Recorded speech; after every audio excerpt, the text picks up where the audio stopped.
और नृपतनय तो ब्रह्म किमी। तो पहले तो यह बतावें कि निराकार साकार निर्गुण सगुण कैसे हुआ और क्यों हुआ। फिर राम जी के जन्म की कथा, राम विवाह की कथा, राज तजा सो दूषण काई, फिर वन में जो चरित्र हुए वह, फिर रावण पर विजय पाई वह कथा, लौटकर श्री अवध आए सिंहासनासीन हुए वह कथा, और जो मैंने न पूछा हो वह भी बताऊं। भगवान शंकर ने कहा कि देखो पार्वती, पहले तो इस भ्रम को दूर करो। श्री राम जी ही दशरथ नंदन के रूप में हैं और वे ही सच्चिदानंद ब्रह्म हैं। बिनु पग चलई सुनई बिनु काना, कर बिनु कर्म करई विधि नाना, तन बिनु परस नयन बिनु देखा, ग्रही घ्राण बिनु वास असेखा। और यह भी कहा,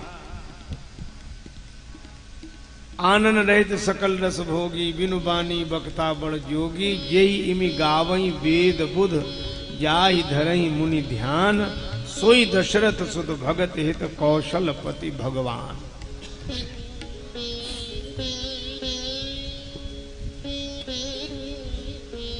महाराज विराज है। तो देखो आप रामचरितमानस पढ़ेंगे तो पाएंगे कि इसमें भगवान शंकर ने 5 बार कहा सोई दशरथ सुत, रघुकुल मन मम स्वामी सोई, गिरिजा सोई, कृपालु रघुराई, और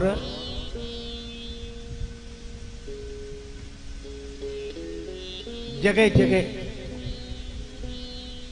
राम अनादि अवधपति सोई और बंदों बाल रूप सोई, 5 बार कहा।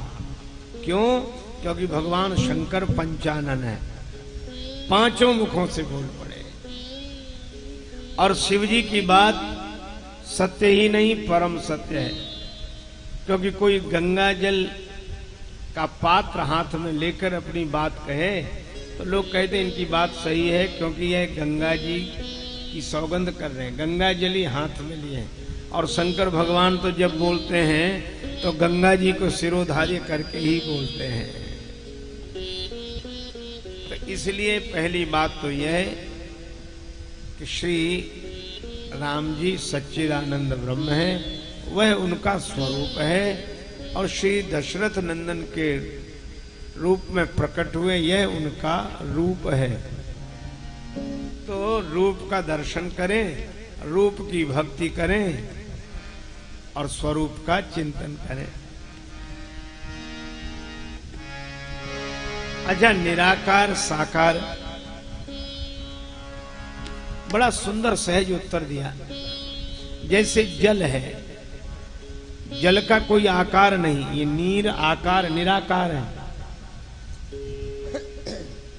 इसे गिलास में डाल दो तो यह जल ही गोल और लंबा दिखाई देने लगता है। कटोरी में डाल दो तो वैसा आकार ग्रहण करता है, थाली में डालो तो वैसा आकार ग्रहण करता है। तो इसका अपना कोई आकार नहीं है, जिस बर्तन में डाल दो उसी का आकार ग्रहण कर लेता है। इसका अर्थ है कि जल का अपना कोई आकार नहीं है, तो यह निराकार है। तो इसी जल को कटोरी में भर के कोई फ्रिज में रख दे और थोड़ी देर रखा रहने दे तो यही जल बर्फ हो जाएगा कि नहीं? अब जल को बर्फ बनाने के लिए कुछ मिलाना तो नहीं पड़ा, कुछ नहीं मिलाया तो इसका अर्थ है कि जल ही बर्फ है। जल निराकार था, बर्फ साकार है। तो क्या जल का कोई आकार हुआ बर्फ के रूप में करना? जिस कटोरी में रखा उसी का आकार ग्रहण कर लिया उसने, और आकार कटोरी का ग्रहण किया और स्वयं साकार हो गया। स्वरूपतः वह निराकार है। है? इतनी सी बात है। तो इसी तरह वह जल रूपी, जो जैसे जल निराकार है इसी तरह वह परमात्मा निराकार है। अब किसी भक्त ने अपनी भावना की कटोरी में उसे भर लिया और निष्ठा के फ्रिज में रख दिया, तो वह निराकार ही साकार हो गया। पर वह साकार जो हुआ है वह जल का आकार नहीं है, वह तो अपने स्वरूप में ज्यों का त्यों है। यह तो जिस कटोरी में रखा उसका आकार ग्रहण कर लिया। इसी तरह वह निराकार परमात्मा भक्त की भावना का आकार लेकर भक्त की निष्ठा के कारण साकार हो जाता है। पर जैसे जल में और बर्फ में तत्वता कोई भेद नहीं है, इसी तरह निराकार और साकार और निराकार में भी कोई भेद नहीं है। लेकिन फिर प्रश्न होता है कि निराकार को साकार क्यों होना पड़ा, क्यों उन्हें साकार बनाया गया? इसलिए क्योंकि जल को पकड़ा नहीं जा सकता, बर्फ को पकड़ा जा सकता है। तो वह मन समेत यही जान न बानी, राम स्वरूप तुम्हार बचन अगोचर बुद्धि पर, अथवा नेति नेति ये वेद निरूपा। तो वह पकड़ में नहीं।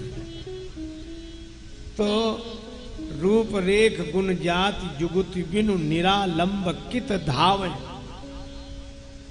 तो जब पकड़ में नहीं आए तो भगवान सगुण साकार हो गए, साकार हुए भक्तों के भाव के कारण। तो भक्तों ने चरण पकड़ लिए। तो भक्तों के कारण सो केवल भक्तन हित लागी, परम कृपालु प्रणत अनुरागी।